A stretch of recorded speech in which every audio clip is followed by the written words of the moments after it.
اسلامی تعلیمات کے اندر دو قسم کے حقوق اللہ تعالیٰ نے انسان کے ذمے لگائے ہیں، ایک حقوق اللہ ہیں اور ایک حقوق العباد ہیں۔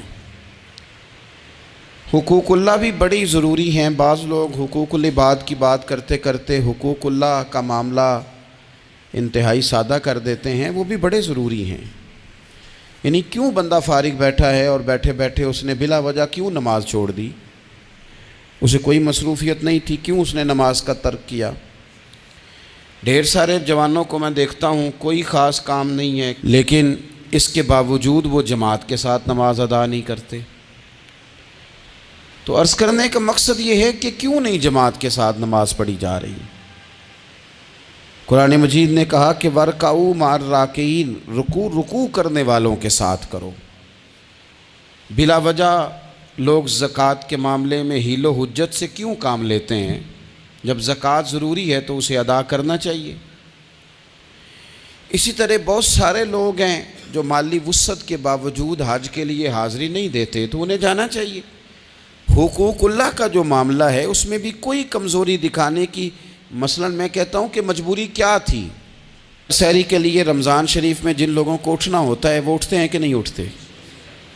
تو اسی طرح روٹین میں بھی اگر ہم نماز کی طرف توجہ کریں، ایک بڑا طبقہ ہے جو نماز کی طرف توجہ نہیں کرتا۔ حقوق اللہ کا معاملہ میں دیکھتا ہوں کہ ہم ٹائم نکال کے دوستوں کے پاس جاتے ہیں، وقت نکال کے اپنے ماں باپ کو، اپنے احباب کو، رشتہ داروں کو ٹائم دیتے ہیں۔ کیوں ٹائم نہیں نکلتا نفل پڑھنے کے لیے؟ ہمیں اپنی ضرورت کی چیزیں سیکھنی پڑتی ہیں، تو کیوں ٹائم نہیں ہمارے پاس تلاوت کلام پاک کے لیے؟ اللہ تبارک و تعالیٰ کی بارگاہ کی حاضری کا ذوق بنائیں۔ دوسرا معاملہ ہوتا ہے حقوق العباد کا۔ یہ شریعت اسلامیہ میں انتہائی نازک مسئلہ ہے۔ انسان معاشرتی طور پر بہت سارے لوگوں سے وقت گزارتا ہے، اٹھتا بیٹھتا ہے۔ کچھ لوگ ایسے ہوتے ہیں جن کے حقوق اس کے ذمہ زیادہ ہوتے ہیں، کچھ کے کم ہوتے ہیں۔ جیسے ماں باپ کے حقوق زیادہ ہیں، نسبتاً چچا کے ماموں کے حقوق اس سے کم ہیں، نسبتاً اساتذہ کے مشائخ کے حقوق اس درجے کے نہیں جس درجے کے ماں باپ کے حقوق ہیں۔ ہمارے ہاں بہن بھائیوں کے حقوق نسبتاً زیادہ ہوتے ہیں، دوست احباب کے حقوق اس سے کم ہوتے ہیں، لیکن بہرحال ایک دوسرے کا حق ہمارے ذمے آتا ہے۔ اچھا، پھر اللہ تعالیٰ نے اپنے فضل سے ایک تقسیم بنائی ہے کہ کسی کو فیکٹری کا مالک بنا دیا ہے، کسی کو مزدور بنا دیا، کسی کو ادارے کا پرنسپل بنا دیا ہے، کسی کو استاد بنا دیا ہے، کسی کو اللہ تبارک و تعالیٰ نے کسی مقام پہ مینیجر بنایا ہے اور کسی کو اسی ادارے میں چوکیدار بنایا۔ یہ تقسیم ہو گئی۔ اب اس میں نزاکت پیدا ہو جاتی ہے کہ جو مالک ہے اس نے زیادہ خیال رکھنا ہے مزدور کا، اپنے ورکر کا، اپنے ملازم کا، چوکیدار کا، اس نے زیادہ خیال رکھنا ہے۔ ہوتا یہ ہے کہ ہم جتنے زیادہ بڑے ہوتے جاتے ہیں اتنے زیادہ آرام پسند ہوتے جاتے ہیں۔ ہمارا یہ خیال ہوتا ہے کہ حق تو صرف ملازم کا ہے کہ وہ ہمارا خیال رکھے، حق تو صرف مرید کا ہے وہ پیر صاحب کے لیے ہر طرح کا ادب بجا لائے، حق تو صرف شاگرد کا ہے۔ حالانکہ جو آدمی جتنا بڑا جاتا ہے اس کی نظر اتنی زیادہ وسیع ہونی چاہیے اور اس کو زیادہ نزاکت کے ساتھ چیزوں کو سمجھنا چاہیے۔ اگر آپ کا دعویٰ ہے کہ مجھے اللہ نے بڑائی دی ہے اور میں کچھ لوگوں پر اللہ نے مجھے حاکم بنایا ہے، تو پھر زیادہ انسان کے دل میں، ذہن میں وسعت ہونی چاہیے اور زیادہ باریکی۔ چلیں، یہ زیادہ ضروری نہیں کہ آپ سب لوگوں کو مطمئن کر سکیں، اطمینان ان کے دلوں کو پہنچانا یہ ضروری نہیں، چونکہ ڈیمانڈ مختلف ہوتی ہے نا ہر آدمی کی۔ لیکن زیادہ ضروری یہ ہے کہ آپ کے ذمے جو ذمہ داریاں تھیں، آپ کے تحت رہنے والے لوگوں کی، اولاد کی، شاگردوں کی، ارادت مندوں کی، احباب کی، ملازمین کی، وہ آپ نے کس حد تک پوری کی؟ نبی پاک صلی اللہ تعالیٰ علیہ وسلم نے ہمیں حقوق العباد کے معاملے میں زیادہ احتیاط کرنے کا کہا ہے، اور حضور سید عالم علیہ السلام نے صحابہ کے بھرے مجمع میں سے یہ سوال کھڑا کیا، فرمایا تم مجھے بتاؤ مفلس کون ہے؟ غریب، تنگ دست اور بالکل تہی دست بندہ کون ہے؟ ہمارے ہاں سارے لوگ، یہ رمضان شروع ہوتا ہے تو لوگ کہنا شروع کر، پیر صاحب دعا منگو، حالات بڑے خراب ہیں۔ مثلاً کیا خراب ہے حالات؟ شامی روٹی نہیں لبدی، حالات صرف یہ خراب ہیں کہ پڑوسی نے پجارو لے لی اور مجھے نہیں ملی، اتنے ہی حالات خراب ہیں، اس سے زیادہ تو نہیں۔ حالات اتنے ہی خراب ہیں کہ جو باہر بھائی چلا گیا تھا اس نے فلانی سوسائٹی میں پلاٹ لے لیا، میں پیچھے رہ گیا ہوں، اس سے زیادہ تو کوئی ایسا معاملہ نہیں۔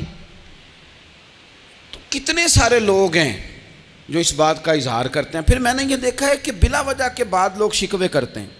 شریعت اسلامیہ بڑا پیار کرتی ہے بندے کے ساتھ، تو کھرب پتی بندے پر بھی شریعت نے یہ نہیں قدغن لگائی کہ تو کھرب پتی ہے تو اس طرح کر 40% زکوٰۃ دے، یہ نہیں کہا۔ لاکھ پتی بھی 2.5% ہی دے گا اور ارب کھرب پتی بھی 2.5% ہی دے گا۔ اگر اس کے دل میں وسعت اللہ نے پیدا کیا تو وہ لوگوں کا خیال کرے۔ تو حقوق العباد کے معاملے میں بعض تو ہمارے مطالبات ہیں جو مطالبے ہی سرے سے درست نہیں، سرے سے ٹھیک نہیں، لیکن جو بعض اوقات ہمارے وجود سے، لہجے سے، آنے جانے سے ٹھیس پہنچ جاتے، میں پرسنلی بعض چیزوں کو نوٹ کرتا ہوں اور مجھے ان کا بڑا خیال رہتا ہے۔ میں محسوس کرتا ہوں کہ نہ چاہتے ہوئے بھی ہمارے رویے سے بعض لوگوں کو تکلیف ہوتی ہے، نہ چاہتے ہوئے۔ تو حقوق العباد کے مسئلے میں ہم زیادہ کمزور ہو جاتے ہیں۔ آج یہ سوچنا ہے کہ وہ جو میری ذمہ داریاں ہیں، جو شریعت نے، دین نے، اسلام نے، اور کچھ میں نے خود کہیں شاگرد بن کر، کہیں ارادت مند بن کر، کسی جماعت کا ممبر بن کر، کسی مسجد کی ذمہ داری لے کر، کسی ویلفیئر کام کی ذمہ داری لے کر، کسی غریب کی ذمہ داری لے کر، کسی مزدور کی ذمہ داری لے کر، جو میں نے اپنے اوپر خود چیزیں ضروری قرار دے لی ہیں، میں ان میں کہاں تک کامیاب ہو سکا ہوں۔ اپنی ذمہ داریوں کا حضرت معاویہ بن خدیج رضی اللہ تعالیٰ عنہ ایک صحابی ہیں، وہ فرماتے ہیں کہ مجھے حضرت عمر نے کہیں بھیجا تھا جہاد کے لیے، تو میں وہ کامیابی کی خبر لے کر دوپہر کو لوٹا۔ تو عرب شریف کے اندر چونکہ گرمی زیادہ ہوتی ہے، میں نے مناسب نہیں سمجھا کہ میں حضرت عمر کو دوپہر کو جگا کے خبر دوں کہ حضور بے فکر ہو جائیں، اللہ نے کامیابی دے دی۔ میں نے شام ہونے کا انتظار کیا، یہ ان کے اچھے اخلاق کی علامت، اعلیٰ ظرفی کی بات بتا رہے ہیں۔ کہتے میں نے شام ہونے کا انتظار کیا، مغرب کے وقت یا عصر کے وقت میری ملاقات ہوئی، تو میں نے حضرت عمر سے کہا کہ حضور الحمدللہ اللہ نے کامیابی دے دی، جس مہم پہ آپ نے بھیجا تھا وہ اللہ کے فضل سے اس مہم سے کامیابی ہو گئی۔ تو حضرت عمر فرمانے لگے دیر سے کیوں آئے؟ مجھے تو امید تھی کہ تم سرے دوپہر آ جاؤ گے۔ میں نے کہا حضور میں دوپہر کو ہی گیا تھا، دوپہر کو ہی گیا تھا، پر سوچا کہ آپ آرام میں ہوں گے۔ کیا جواب ہے، اور کیا اس جواب کے اندر بہت سارے لوگوں کی ترجمانی ہے۔ حضرت عمر فرمانے لگے آرام کرتا تھا میں، پر وہ دور گزر گیا، اب تم دوپہر کی بات کرتے ہو، اب تو رات کو بھی کم ملتا ہے۔ وہ تھا ایک دور، اب جب اپنے ذمے خود ذمہ داریاں زیادہ لے لی، اب کیا پتا کہ کوئی کہاں سے چل پڑا ہے تجھے ملنے کو۔ وہ دور گزر گیا جب تو سوتا تھا، من چاہی زندگی بتاتا تھا، اب تو نے خود یہ فیصلہ کیا ہے، اب تو میں بھائی تم دوپہر کی بات کرتے ہو، میں تو رات کو بھی گشت کرتا ہوں کہ کوئی ضرورت مند تو نہیں، کوئی حاجت مند تو نہیں۔ تو جو ہمارے ذمہ داریاں ہیں ان میں نازک حد تک امام بہقی روایت لائے ہیں، ایک صحابی تھے جو حضور کو ہنسایا کرتے تھے، حضور کو ہنساتے تھے، نبی پاک کو بڑے پیارے تھے۔ اس طرح کے بھی کچھ بندے ہونے چاہیے، اس طرح کے بھی کچھ بندے۔ صحابہ کرام علیہم رضوان فرماتے ہیں جب حضور غم امت میں پریشان ہوتے تھے تو ہم منتظر ہوتے تھے کہ کبھی وہ ہنسانے والا آج آ جائے نا، دو چار باتیں ایسی کر جائے نا ہنسانے والی، تو معاملہ ٹھیک ہو جائے۔ کچھ لوگ ایسے ہوتے ہیں جن کو دیکھ کے ہی چہرے پر تازگی آ جاتی ہے، مثل تعویذ ہوتے ہیں نا کچھ لوگ، وہ جب بھی ملتے ہیں شفا ہوتی ہے۔ تو یہ حضور کے پاس بیٹھے ہوئے تھے اور ہنسانے والی گفتگو کر رہے تھے، تو نبی پاک بھی ان سے باتیں کرنے لگے۔ تو بات کرتے کرتے نا حضور نے انگلی ان کی طرف بڑھائی تو ان کے وجود کو انگلی لگ گئی۔ ایک تو وہ روایت ہے نا کہ صفیں سیدھی کراتے وقت حضور تیر کے ساتھ صفیں سیدھی کرا رہے تھے تو ایک صحابی کے پیٹ پہ لگ گیا، انگلی لگ گئی۔ عجیب دیوانے ہیں، کہنے لگے آپ نے مجھے تکلیف دی ہے، معاذ اللہ، انگلی چبھو دی، میں نے تو بدلہ لینا ہے۔ ہمارے ہاں مسئلہ یہ بن گیا ہے کہ کوئی بڑا آدمی بھی اپنے آپ کو قانون کے حوالے نہیں کرتا۔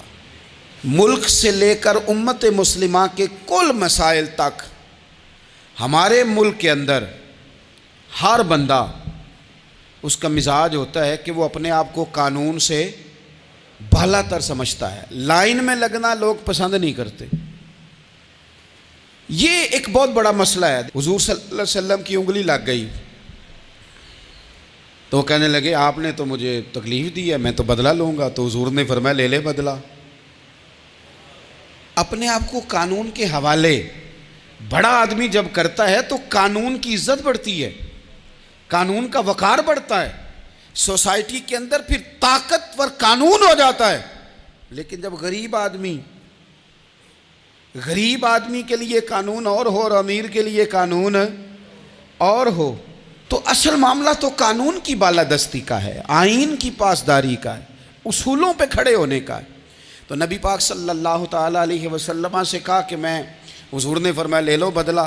یہ حقوق العباد کی نزاکت عرض کر رہا ہوں، لے لو بدلہ۔ انہوں نے کہا جی پیٹ سے کپڑا ہٹائیے، تو حضور نے پیٹ سے کپڑا ہٹا دیا۔ تو بڑے دیوانے آدمی تھے، انہوں نے امت کو بتانا تھا کہ کچھ اس طرح کے رنگ بھی ہوتے ہیں محبت کرنے کے لیے، الٹی ہی چال چلتے ہیں دیوان گانے عشق، آنکھوں کو بند کرتے ہیں دیدار کے لیے۔ اس طرح بھی کبھی کبھی ہوتا ہے۔ کپڑا حضور نے ہٹایا تو انہوں نے نبی پاک کے جسم نور کو چومنا شروع کر دیا، کہنے لگے دن بڑے ہو گئے تھے، موقع نہیں کو بن رہا تھا، تو چلو یہ ایک موقع ملا ہے، حضور آپ کو کسی کے ساتھ زیادتی کر سکتے ہیں تو میں تو موقع تلاش کر رہا تھا۔ اور میرے بھائی نماز کا بھی موقع تلاش کرتے تھے صحابہ، جہاد کا بھی موقع ڈھونڈتے تھے، پر محبوب سے محبت کا بھی موقع ڈھونڈتے تھے۔ کبھی کبھی نا محبت کا بھی تو موقع نرے خشک نہیں نہ ہو جانا چاہیے۔ حقوق العباد کے معاملے میں نزاکت۔ اور پھر جو آیت میں نے قرآن پاک کی پڑھی، ایک تو یہ ہے کہ آپ لوگوں سے معافی معافی مانگے۔ ہمارے ہاں نا معافی کا مزاج، قبول کریں جب کوئی بندہ معافی طلب کرے تو معافی، ہمارے ہاں معافی مانگنے کا رواج آپ یقین کریں سرے سے ہے ہی نہیں، بلکہ الٹا لوگ چڑھائی کر جاتے ہیں، کہتے ہیں اوہو تم نے معافی مانگ لی ہے تو معاملہ ہی ختم ہو گیا۔ اور جو آدمی تھوڑا سا شرافت کا مظاہرہ کرے لوگ اسے بزدل سمجھ لیتے ہیں۔ عزیز بھائیوں، اپنی زندگی میں معافی مانگنے کا مزاج بنائیں۔ آپ طلب کریں کہ یار مجھ سے غلطی ہو گئی، میں انسان ہوں۔ آپ یقین کریں ڈھیر سارے لوگ ہیں جن کے ذمہ ڈھیروں معافیاں ہیں، لیکن ان کا مزاج نہیں، ان کی طبیعت نہیں، ان کا تکبر آڑے آ گیا ہے۔ اور میرے نبی پاک صلی اللہ تعالیٰ علیہ وآلہ وسلم نے فرمایا تھا یہیں بدلہ دے دو، کسی کا دینا ہے تو یہیں معافی لے لو، یہیں، ورنہ فرمایا یاد رکھنا قیامت کے دن تو اس طرح ہوگا کہ اگر سینگ والی بکری نے بغیر سینگ والی بکری کو مارا ہوگا اسے بھی قیامت میں بدلہ دینا پڑے گا۔ یہی معافی تلافی لے لو، یہی۔ تو ہمارے ہاں مزاج نہیں، مزاج بنائیں نا آپ، معافی کا مزاج بنائیں۔ رسمی ویسے معافیاں مانگتے ہیں، آج پہ جا رہا ہوں بھائی اگر کوئی ہو گئی تو معاف کر دینا، یہ تو رسم ہے، تو بڑی دنیا ادا کرتی۔ آپ کو پتہ ہے کہاں آپ کو معافی لینی ہے، تو جہاں جہاں اس طرح کے معاملات ہیں وہاں آپ کلیئر کریں۔ صحیح بخاری میں حدیث ہے حضرت ابو ذر غفاری سے، جب کسی نے کہا کہ آپ نے اسی طرح کے کپڑے خود پہنے ہیں جس طرح کہ آپ کے غلام نے پہنے، تو یہ کیا معاملہ ہے؟ تو فرمانے لگے، اعلانیہ خود بتانے لگے، فرمانے لگے مجھ سے ایک دفعہ غلطی ہو گئی تھی، میں نے ایک غلام کو جھڑک دیا تھا، تو نبی پاک نے مجھے تنبیہ فرمائی، تو میں نے اس غلام سے معافی بھی مانگی، اور اس دن سے لے کر آج تک میں جس طرح کا خود لباس پہنتا ہوں اسی طرح کا اپنے غلام کو پہناتا ہوں۔ تو وہ خود بیان کر رہے ہیں، وہ لوگ اظہار کر رہے ہیں کہ ہم نے یہاں نبی پاک علیہ الصلوۃ والسلام کے تنبیہ کرنے پر ہم نے اپنے غلام سے، خادم سے یا کسی غلام سے معافی مانگی۔ تو معافی مانگنے سے بندے کا قد کبھی چھوٹا ہوتا ہے؟ میرے نبی پاک علیہ السلام نے فرمایا جو معافی مانگ لے اللہ تو اس کی عزت میں اضافہ کر دیا کرتا ہے۔ تو اس لیے ایک تو جہاں یہ معاملہ ہے وہاں، اور دوسری جو آیت میں نے تلاوت کی اس میں اللہ کہتا ہے کہ غصہ پی بھی جاؤ، معافی مانگو بھی اور معاف کر بھی دو۔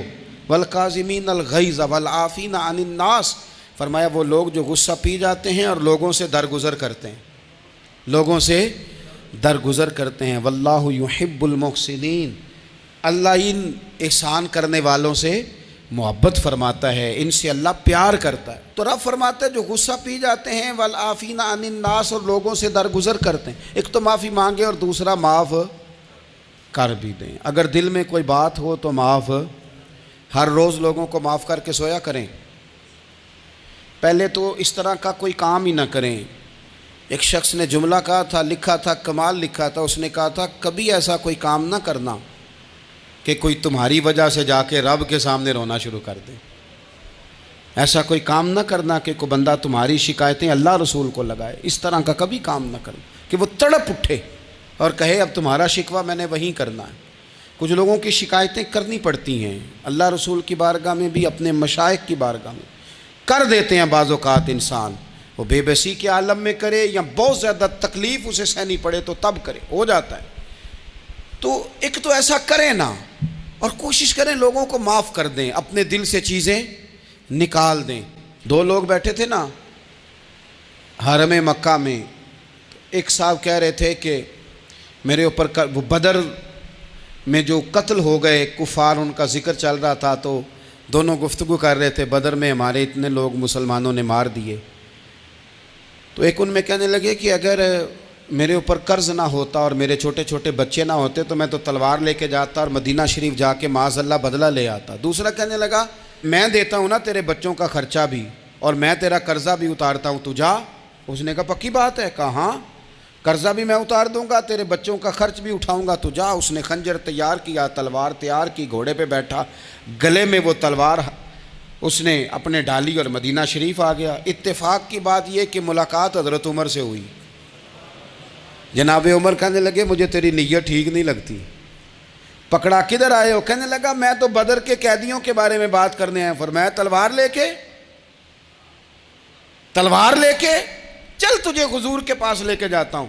نبی کریم کی بارگاہ میں لے گئے تو حضور فرمانے لگے کیسے آئے ہو؟ کیسے آنا ہوا؟ کہنے لگے جی میں تو بدر کے جو قیدی آپ کے پاس ہیں ان کی بات کرنے آیا تھا۔ تو حضور فرمانے لگے چل پھر باقی کی میں سناؤں۔ خیال آیا مسلمان نیک و بد پہچان جاتے ہیں، محمد آدمی کے دل کی باتیں جان جاتے ہیں صلی اللہ تعالی علیہ وسلم۔ فرمایا میں سناؤں؟ حضور کیا؟ فرمایا تم اور فلاں بن فلاں وہاں بیٹھے ہوئے تھے نا حرم مکہ میں، فلاں پہاڑ کے ساتھ ٹیک لگا کے، اور تم نے یہ کہا تھا نا کہ قرضہ نہ ہوتا، بچے چھوٹے نہ ہوتے تو بدر کے مقتولین کا میں بدلہ لیتا۔ یہ سارا کچھ طے کر کے پھر آئے ہو تلوار لے کے، اور یہاں کہتے ہو میں قیدیوں کے بارے میں بات کرنے آیا تھا۔ اس کے تو پسینے چھوٹ گئے، وہ تو بے حال ہو گیا۔ اس نے کہا اس کا تو سوائے اس کے اور میرے کسی کو نہیں پتا، اور اگر آپ کو پتا چل گیا ہے تو پھر آپ اللہ کے سچے رسول ہیں۔ تو حضور اگر آپ کو پتا چل گیا ہے کہ میں قتل کرنے کے ارادے سے آیا ہوں، میں معاذ اللہ بدلہ لینے آیا ہوں، اللہ کرے آپ کو سمجھ آئے میری بات کی۔ یعنی ایک تو یہ ہے کہ بندہ وہ پکڑا گیا ہے، اور ایک یہ کہ کسی کو پتا چل گیا ہے کہ یہ اس کام آیا ہے۔ پھر لوگ جب معافی دیتے ہیں تو بڑی کہانیاں سنا کے دیتے ہیں، ایسے نہیں دیتے۔ حضور اب آپ کو پتا چل گیا ہے تو کیا کریں گے؟ تو حضور فرمانے لگے تو بتانا تیرے ساتھ کیا کریں۔ اس نے کہا کہ میں نے سنا ہے آپ معاف بڑا کر دیتے ہیں۔ یعنی یہ گھر سے کو پیار کرنے نہیں آیا، پھولوں کا گلدستہ لے کے نہیں آیا، تلوار لے کے آیا ہے، لیکن یہ میرے محبوب کا حوصلہ ہے، اور آیا بھی عین مسلمانوں کے بیچ ہے، جو چاہیں اس کے ساتھ کر سکتے ہیں۔ اس نے کہا معاف کر دیں، تو حضور نے فرمایا جا میں نے معاف کیا۔ حضور نے معاف کیا۔ وہ کہتا ہے حضور معاف کر رہے تھے اور رب میرے دل میں ایمان کو تازگی عطا فرما رہا تھا۔ حضور نے معاف کیا اور میں نے کلمہ پڑھنا شروع کر دیا۔ ہم معافی نہیں دیتے، کبھی کبھی صلح تو کر لیتے ہیں، صلح ہو جاتی ہے، پنچایت میں صلح ہو گئی، پھر لڑائی ہوئی، پھر بات شروع سے شروع ہو گئی، کیونکہ ہم نے معافی، پھر وہ بات شروع ہو گئی 1955 سے، تو وہ بھی آکھیا سی، تو اے بھی کیتا سی، وہ بننے والی گل یاد ہی، او بس کر یار، کچھ بھولیں بھی تو۔ بچے پتہ کیوں خوش رہتے ہیں؟ آپ کو پتہ ہے بچے کیوں خوش رہتے ہیں؟ بچوں کو بات بھول جاتی ہے۔ اس لیے بچے، اماں نے ادھر 2 تھپڑ مارے 3-4 منٹ پہلے، اور اگلے 5 منٹ میں اماں نے پھر ماتھے کا بوسہ لیا تو بھول گئی بات۔ اللہ کرے کوئی تھوڑے تھوڑے بچے بھی بن جائیں۔ یہ جو بہتے سیانے ہیں نا، ان کا بھی اللہ ہی حافظ ہے، عقل زیادہ آ گئی ہے نا۔ اس لیے اقبال جیسے لوگوں نے کہا تھا، خرد کی گتھیاں سلجھا چکا ہوں، یا رب مجھے صاحب جنوں کر دے، صاحب جنوں کر دے، صاحب اللہ کوئی تھوڑا سا مجھے مجنون بھی بنا۔ یہ زیادہ عقل تو کسی کام کی رہی نہیں، پاگل کر دی، پاگل کر دی۔ بہت سارے لوگ ایسے ہیں زیادہ سمجھدار ہوتے ہیں، لہذا معافی دینے کو تیار معافی دیں۔ جب کوئی معافی کا مطالبہ کرے تو اسے معافی، سب سے مشکل کام ہوتا ہے لمبی لسٹ والے دشمن کو معاف کرنا۔ لسٹ جس کی لمبی ہو نا غلطیوں کی، ایک آدھ غلطی تو معافی ہو جاتی ہے۔ کچھ لوگوں کی لسٹ بھی بڑے، کچھ عادی مجرم بھی ہوتے ہیں، لسٹ لمبی ہوتی ہے، ان کو معافی دینا بھی تھوڑا سا مشکل ہوتا ہے۔ لیکن کمال بھی یہ ہے کہ جس کی لسٹ لمبی ہو اسے یک جنبش قلم بندہ معاف کر دے، کو چھٹی ہو گئی، جا تجھے معاف کیا۔ اور یہ ہمیں کیوں کرنا چاہیے کہ میرا رب بھی ایسے کرتا ہے، میرا رب بھی ایسے، وہ گنواتا تو نہیں نا، یہ بھی کیا، یہ بھی کیا، یہ بھی کیا۔ حضور فرماتے ہیں، ذرا سننا حدیث، حضور فرماتے ہیں کچھ لوگوں پہ اللہ کرم کی چادر ڈال کے نا قیامت والے دن، یہاں بھی اس نے پردہ رکھا تھا تو وہاں بھی کرم کی چادر ان پہ ڈلے گی، تو اللہ فرمائے گا یہ گناہ کیے تو چھوٹے چھوٹے گناہ اس کے گنوائے جائیں گے، یہ ورد اب وہ ڈرے گا، چونکہ پتہ تے سارا ہے نا سردار نو کیتیاں دا، اب وہ ڈرے گا، چھوٹے چھوٹے گناہ اس کے گنو، تو اس کا خیال ہے بڑے بڑے بھی نہ سامنے آ جائیں، چھوٹی چھوٹی غلطیاں اس کی گنوائی جا رہی ہیں، جو ڈر رہا ہے، کانپ رہا ہے۔ قربان جائیں نبی پاک کے لفظوں پہ، کچھ گلاں اجیاں نے قرآن پاک چ اجیاں نے کہ اتنے دل کردہ ہے صفحہ بند ہو جانا ہے تو معافی ہو جانی ہے، یعنی ختم ہے یہ بات، اس سے آگے کسی نے سوال پوچھنا ہی نہیں۔ چھوٹے چھوٹے گناہوں کا اللہ تذکرہ فرمائیں، یہ کیا یہ کیا یہ کیا، یا اللہ ہو گیا۔ اب بندہ ڈر رہا ہے کہ بڑے بڑے بھی سامنے آ جائیں گے، لیکن چھوٹے گناہوں پہ ہی فل سٹاپ لگا کے نا، تو رب فرمائے گا یہ جو تیرے گناہ ہیں نا، اس کے بدلے تجھے نیکیاں دی جا رہی ہیں، تو نے سچی توبہ کی تھی تو ان گناہوں کو بدل کے نیکیاں بنایا جا رہی ہیں۔ پہلے ڈر رہا تھا، حضور فرماتے ہیں، اب فٹافٹ بول پڑا، کہنے لگا یا اللہ میں نے تو بڑے بڑے بھی کیے ہیں، یعنی اگر چھوٹوں کی نیکیاں بن گئی ہے تو وہ پاپ کدھر ہیں بڑے بڑے، وہ میرے کدھر ہیں۔ کریم یہ بات کر رہے ہیں اور صحابہ رو رہے ہیں، میں نے تو بڑے بڑے بھی کیے ہیں، بڑے بڑے کدھر ہیں۔ اللہ تعالیٰ بندوں کو معاف فرماتا ہے، رب اپنے بندوں کو وہ معاف کرتا ہے۔ اگر اللہ معاف نہ کرے تو جتنے جرم ہمارے رب کو ہمارا پتہ ہے، بتاؤ سویرے روٹی ملے، سانس ملے، شعور قائم رہے، جب مالک اتنا معاف کرتا ہے تو ہم اس کے بندوں کو کیوں نہیں معاف کرتے؟ کر دیں معاف۔ پکے لوگ کھڑے تھے، پکے دشمن کھڑے تھے فتح مکہ کے دن حضور کے سامنے، ایسے لوگ سامنے کھڑے ہو گئے فتح مکہ کے دن کہ جن کے چہروں سے ان کی زیادتیاں عیاں ہو رہی تھیں، ان کے ظلم چھلک رہے تھے چہروں سے، حضور کے سامنے کھڑے ہیں، کانٹے بچھانے والے بھی، روڑے مارنے والے بھی، گلے میں رسیاں ڈال، سارے کھڑے ہیں۔ حضور نے فرمایا بتاؤ تمہارے ساتھ کیا سلوک کروں؟ انہوں نے کہا آپ کریم ہیں۔ تو حضور نے پتہ کیا کہا؟ قرآن پاک میں ایک سورہ یوسف ہے، کچھ لوگوں کو لفظ یہ قصہ بھی بڑا برا لگتا ہے، تو اللہ فرماتے ہیں نحن نقص علیک احسن القصص، محبوب ہم آپ کو ایک سونا قصہ سنانے لگے ہیں۔ اس کو اللہ نے قصہ کہا، سونا قصہ، سورہ یوسف کو۔ تو سورہ یوسف کیا ہے بھلا؟ ذرا انداز دیکھیے سورہ یوسف کا۔ پہلے حضرت یوسف لاڈلے ہیں باپ کے، لاڈلے، پھر اسی جناب یوسف کے منہ پہ تماچے ہیں، پھر وہی جناب یوسف کنویں میں ہیں، پھر کنویں سے بچ گئے، کنویں میں گرا بھی بندہ کبھی بچتا ہے، بچ گئے، اللہ کی شان ہو تو بچ جاتا ہے، بچ گئے۔ فرماتے ہیں میں نے سمجھا بچ گیا ہوں، جب بچ گیا تو بڑی تکلیف ہوئی۔ بھائیوں نے کہا ہمارا غلام ہے، ہم نے بیچنا ہے، سگے بھائیوں نے بیچا، جو باپ کی طرف سے سگے تھے بیچا۔ فرماتے ہیں میں بکا، اب بڑا پریشان تھا کہ یار کبھی آپ غور کریں نا، کسی کا ریٹ لگ جائے۔ فرماتے ہیں اب بڑا پریشان تھا، اور جب میں مصر میں گیا تو میں کونے میں کھڑا ہوں اور لوگ مجھے خرید رہے ہیں۔ محبت میں یہ قصہ سنانا تو آسان ہے کہ بی بی اٹی لے کے آ گئی تھی، پر جو بیکرا ہے اس کا بھی تو حال دیکھو نا کیا ہے، اس کا ریٹ لگ رہا ہے، یہ بھی تو بڑی۔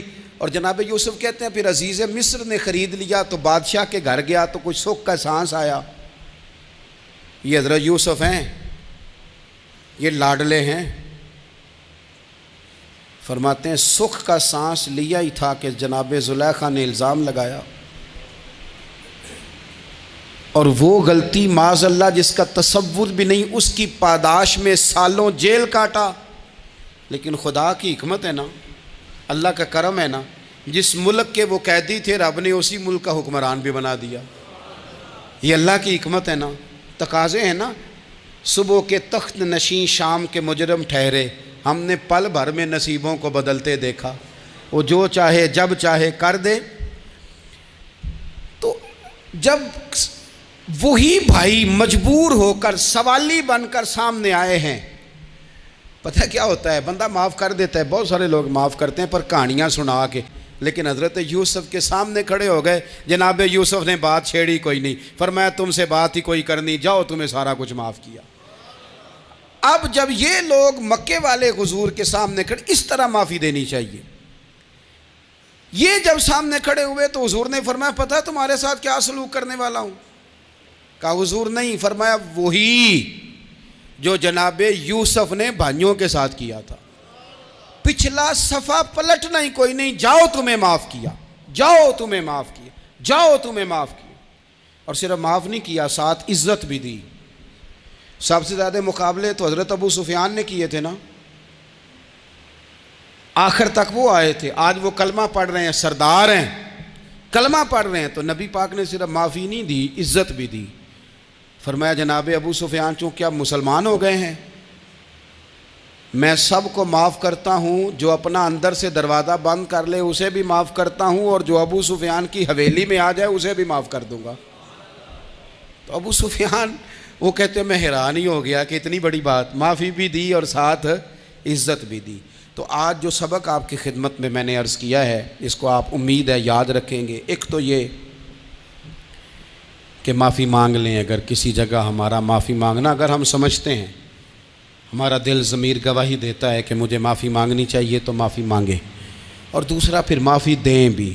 اور آخری بات یہ کہ جس طرح ہم نے لوگوں سے معافی لینی ہے اور معافی دینی ہے، اسی طرح جہاں ہم سے شرعی قباحتیں ہوئی ہیں، اخلاقی کمزوریاں ہوئی ہیں، تو جو جہاں شریعت کی مخالفت کی ہے وہاں بھی معافی مانگیں، اللہ کے حضور گڑ گڑائیں، توبہ کریں۔